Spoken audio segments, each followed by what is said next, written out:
Buenos días, soy Estelín Triviño de tercer semestre paralelo B de Medicina Veterinaria y el día de hoy explicaré qué son los bacillus, según el libro de Microbiología Veterinaria de Néstor Estanche. Hay que tener en cuenta que el género Bacillus abarca un grupo muy amplio y variado de bacterias, dentro de las cuales podemos encontrar más de 80 especies. Y esta biodiversidad ha llevado a agruparlas en diferentes géneros, como los Brevibacillus, Geobacillus y los Penibacillus. El género Bacillus está integrado por bacilos productores de esporas, algunos móviles por flagelos perítricos o con capacidad de elaborar cápsulas, gram-positivos y aerobios, o anaerobios facultativos. Presentan la habilidad de desarrollarse sobre una variedad de sustratos y dentro de un amplio rango de temperatura y pH, y esto depende de la especie. Si a esto se suma su capacidad de esporulación, permite que estas bacterias tengan una amplia resistencia a factores ambientales adversos, al suelo, a vegetales y al agua. Algunas especies de bacilos intervienen en procesos de degradación de la materia orgánica, otros elaboran compuestos con actividad antimicrobiana y algunos pocos son agentes de enfermedades en el hombre y en animales. Y en laboratorio se suelen aislar con frecuencia como contaminantes de las muestras clínicas. Su facilidad de cultivo y la rapidez de su desarrollo permitieron la elección de este género para realizar estudios metabólicos y genéticos, determinación de secuencias cromosómicas, detección de fagos y de plásmidos, y desarrollos de ingeniería genética, manipulando algunos de sus elementos. Existen algunas especies que pueden causar infecciones como el Bacillus subtilis y el Bacillus cereus. Hay algunos que son agentes patógenos para insectos, los cuales se emplean como pesticidas. También existen especies termófilas, las cuales son empleadas en laboratorio para el control biológico de algún proceso de esterilización. Una de las especies de Bacillus más importantes debido a su actividad patógena es el Bacillus anthracis. Este agente patógeno fue descrito por primera vez por Robert Koch y Louis Pasteur a mediados del siglo XIX. Los postulados de Koch, que constituyen la base de la microbiología médica, se desarrollaron a partir de sus trabajos en esta bacteria, la cual es la responsable de una infección mortal para los animales, particularmente bovinos y ovinos, denominada carbunco o anthrax, la cual es de distribución mundial y transmisible accidentalmente al hombre. Se trata de un bacilo recto, cuyas dimensiones son de entre 1 a 3 micrómetros por 5 a 8 micrómetros, con extremos truncados, el cual es inmóvil y gram positivo. En extendidos de sangre se pueden observar bacilos aislados o en pares rodeados por una cápsula. Esta cápsula está formada por una capa polimerizada de ácido poliglutámico y solo se va a desarrollar dentro del hospedador. El Bacillus anthracis es capaz de formar esporas helizoidales de ubicación central, que no se detectan en un individuo infectado, y se desarrollan con facilidad en contacto con el oxígeno y en los medios de cultivo. La esporulación se produce al final de la fase de crecimiento exponencial, y el protoplasma residual del bacilo se desintegra una vez que las esporas están completamente formadas. Es una bacteria aerobia y anaerobia facultativa. No es exigente y se desarrolla en medios de cultivo simples entre 24 a 36 horas a 37 grados Celsius, con un límite de temperatura entre los 12 y los 44 grados. En medios de cultivo sólido pueden formar colonias grandes, elevadas, granulosas, con bordes irregulares, en tonos blancos o grisáceos de entre 2 a 3 milímetros de diámetro. En agar sangre no producen hemólisis, lo cual es una característica diferencial con otras especies de bacillus, y en los medios líquidos producen turbidez con flóculos finos y sedimentos en el fondo. Las formas vegetativas poseen una resistencia común a los bacilos no esporulados. Su punto térmico letal es de 60 grados Celsius en 30 minutos.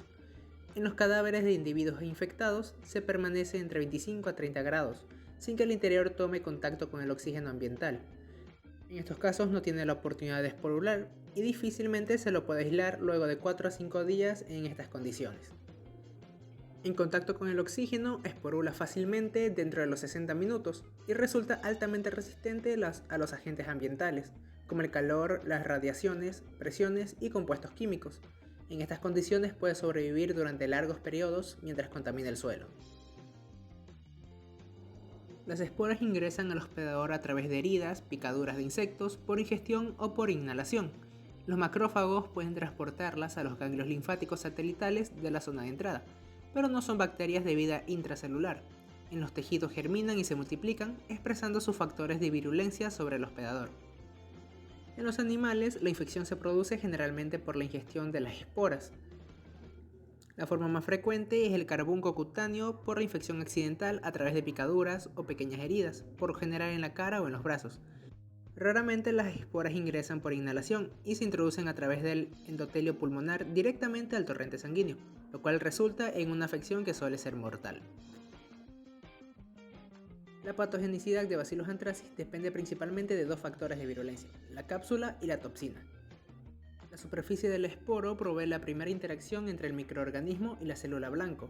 En algunas especies de Bacillus y de Clostridium se ha observado por fuera del exoesporio una estructura de glicoproteínas con prolongaciones filamentosas en su superficie, que se supone contribuyen a la unión con los receptores celulares. La toxina de Bacillus anthracis desempeña un papel clave en la patogénesis del anthrax. Está constituida por 3 fracciones proteicas secretadas separadamente al medio. De acuerdo con su actividad in vivo, estas se denominan antígeno protector, factor letal y el factor edema. Estos factores no presentan una acción tóxica si se inoculan por separado, y su asociación de A2 conduce a la formación de un complejo denominado toxina binaria, tipo AB. El factor letal es el responsable de los síntomas de shock séptico que se producen en la infección sistémica. Los macrófagos parecen ser su blanco y la actividad intracelular de este factor conduce al aumento y a la actividad descontrolada de algunas citoquinas de alarma como la interleuquina 1 y 8 y la TNFA.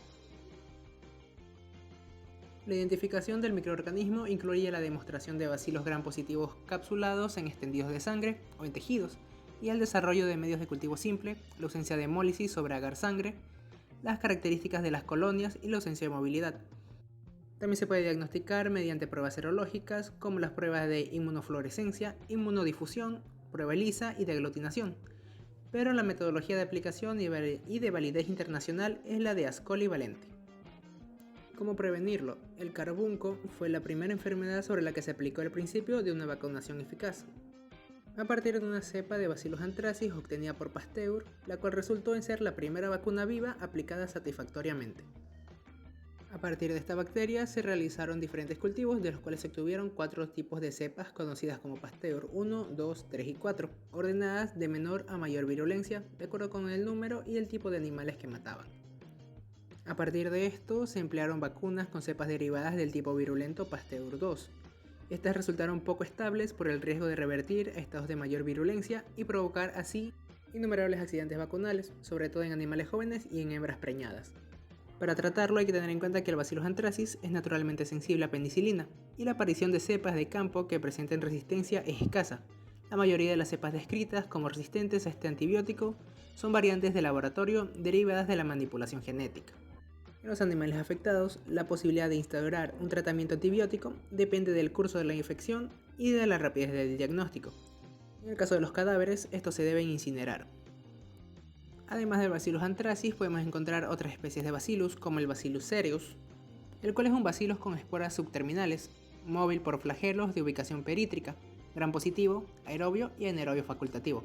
No es exigente, es productor de catalasa, y se encuentra ampliamente distribuido en la naturaleza y se puede aislar como patógeno oportunista de infecciones genitales y articulares, como agente primario de toxinfecciones alimentarias.